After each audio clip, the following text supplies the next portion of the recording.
Hello ladies and gentlemen, I'm Icel and you're watching the FrostCast with a new scenery and a new format.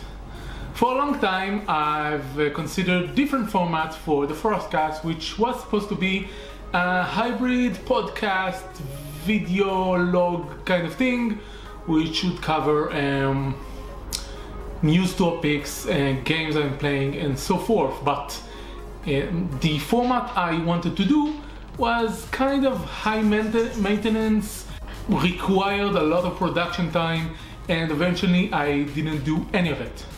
So the new format is going to be a couple of minutes, free form. I'm not going to prepare too much what I'm going to say, although I do have ideas for topic to talk about stuff going on in my life and news and stuff, but a lot more casual. I hope you like it and that we'll continue with the show for a long time. First order of business. Last couple of days I have been organizing my dice collection. Any gamer, tabletop gamer mainly, take pride in his dice collection. So, my new dice organizer with all of my dice.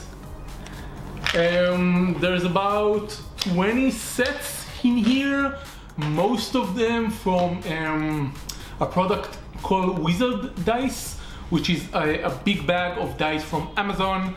I got I think 13 complete sets in there, different colors and style and stuff.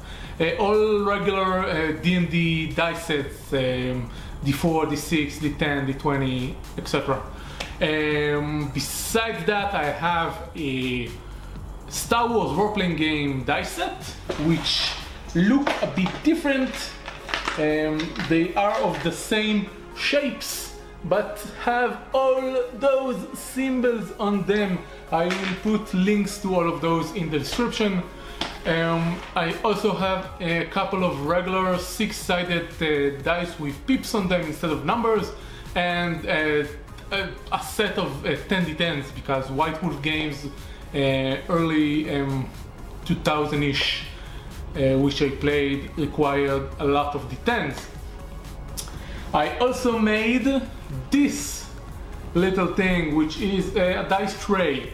The reason I have so many dice is because I run convention games and I don't require my players to bring their own dice. I bring dice for everybody.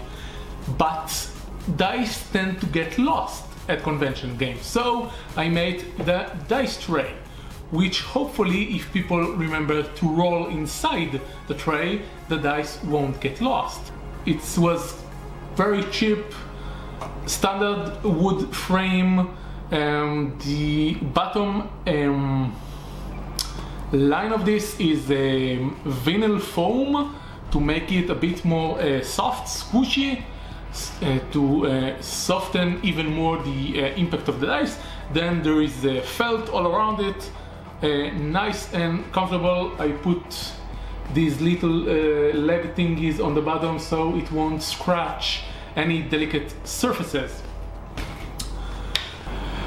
Moving on to a more general subject of geekery. 2 weeks ago I watched for the first time Big Hero 6, which was an excellent movie. I enjoyed it a lot, and I noticed via a friend on Facebook that the studio that made all the character design for Big Hero 6 is Man of Action. And Man of Action, if you're not familiar with, is a studio that created the original Ben 10 series.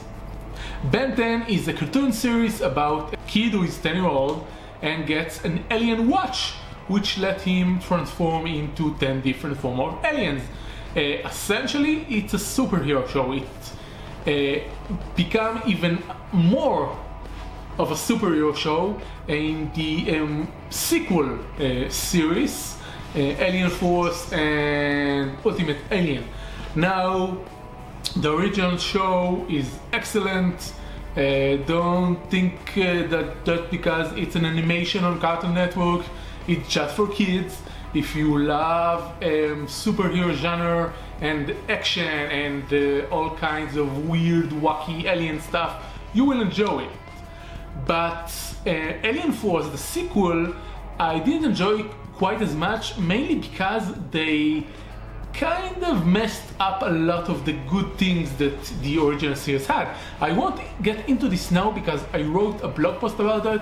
Again, link in the description so you can read all about it. But the follow-up, Ultimate Alien, which I started watching, I think, Sunday or something, I don't remember exactly, is quite an improvement. It actually managed to fix a lot of the problems I had with Alien Force. For example, they explain all the backstory of Kevin, how he regained his human form, how he learned how to control his powers, and why he was a psychopath to begin with.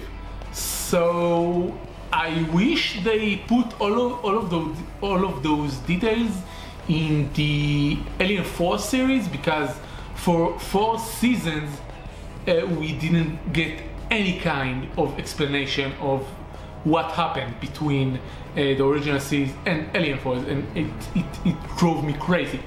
It also has a bit of a better plot. There is a complete story arc on all of season 1, which is quite good, and overall it's an improvement. After that, there is the Omniverse. I didn't get to it yet, but I will. Okay, I think I ramble on long enough. Next time I hope to talk more about video games, but tabletop gaming will keep coming up, because I'm playing at the moment in 2 groups, one of the Pathfinder role-playing game and one of Worlds in Perils, which is a superhero hack of the Apocalypse world. If you know what I'm talking about, I will mention it in the future. So thank you for watching, and goodbye.